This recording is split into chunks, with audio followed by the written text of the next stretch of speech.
В Ингушетии завершилась вторая смена туристско-палаточного лагеря «Бейни-2024». На церемонии закрытия гости лагеря познакомились с ингушскими свадебными традициями, а также поучаствовали в обряде «Мотбастер». Не обошлось и без романтики. На высоте 2500 метров участник из Астрахани сделал предложение своей возлюбленной.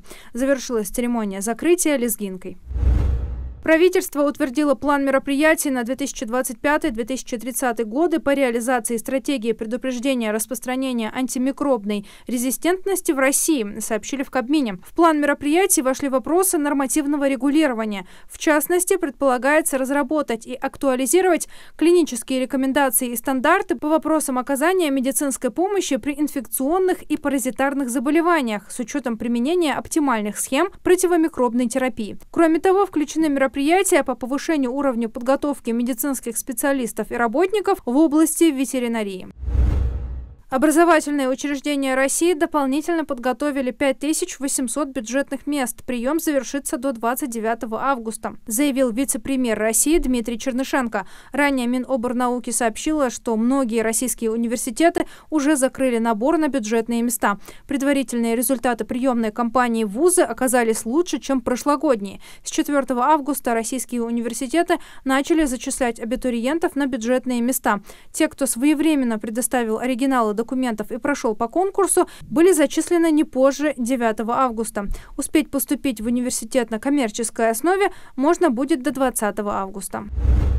В Госдуме предложили повысить штрафы за сбыт незаконно срубленной древесины до 2 миллионов рублей. Предлагается установить штрафы за приобретение, хранение, перевозку или сбыт заведомо незаконно заготовленной древесины для граждан в размере 15 тысяч рублей, для должностных лиц 150 тысяч, для юридических лиц от 1 миллиона до 2 миллионов рублей. Кроме того, за те же действия, совершенные с помощью автомобилей, мотоциклов и других видов техники в лесопарках, предложено установить административные штрафы для граждан в размере от 8 до 10 тысяч рублей, для должностных лиц от 80 до 100 тысяч, для юридических лиц от 60 тысяч до 1 миллиона рублей.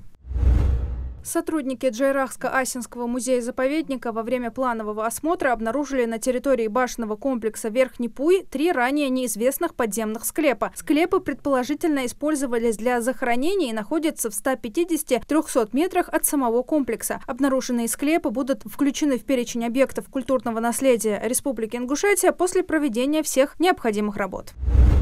На несанкционированной свалке в Малгобеке вновь произошло возгорание. Как сообщили в Минприроды, ветер способствует быстрому распространению пламени. Существует вероятность очередного умышленного поджога на свалке. По поручению Минприроды к ликвидации пожара приступила компания «Чистый мир». На месте работает тяжелая техника, она разгребает мусорные завалы. Это позволит обеспечить доступ к очагам. Законопроект, ужесточающий наказание за вовлечение несовершеннолетних в совершение преступлений, рассмотрит Госдума в сентябре. Об этом в своем телеграм-канале сообщил спикер Нижней палаты парламента Вячеслав Володин. Он отметил, что речь идет об усилении ответственности за подобные действия через интернет. Володин отметил, что чаще всего речь идет о распространении наркотических и психотропных средств или же курьерских функциях по транспортировке денег или предметов, полученных мошенническим путем. Уточняется, что в отношении виновных будет предусмотрено наказание в виде лишения свободы сроком до 7 лет. Группа депутатов внесет в Госдуму законопроект, ограничивающий трудовым мигрантам без российского гражданства право привозить в Россию свои семьи. Как отмечают авторы законопроекта, речь идет о низкоквалифицированных специалистах, прибывающих в Россию только на основании трудового договора или патента, при этом не имеющих иных законных оснований для проживания в стране, например, гражданство России. Исключение составят члены семей иностранных работников с высокой квалификацией.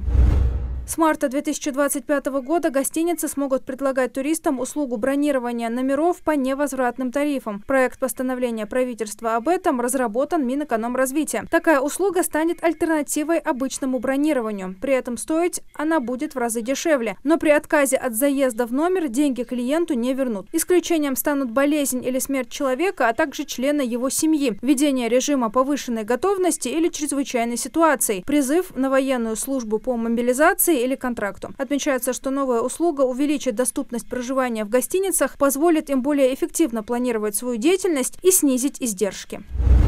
Депутаты Госдумы внесут на рассмотрение Нижней палаты парламента законопроект о дополнительном отпуске 15 суток сотрудникам органов внутренних дел из числа ветеранов боевых действий. В настоящее время военнослужащим, ветеранам боевых действий, указанным в законе о ветеранах, помимо основного отпуска предоставляется дополнительный отпуск продолжительностью 15 суток. Однако законодательными актами, определяющими правовой статус сотрудников органов внутренних дел, право сотрудников из числа ветеранов боевых действий на дополнительный отпуск не установлено, уточняется в пояснительной записке к законопроекту.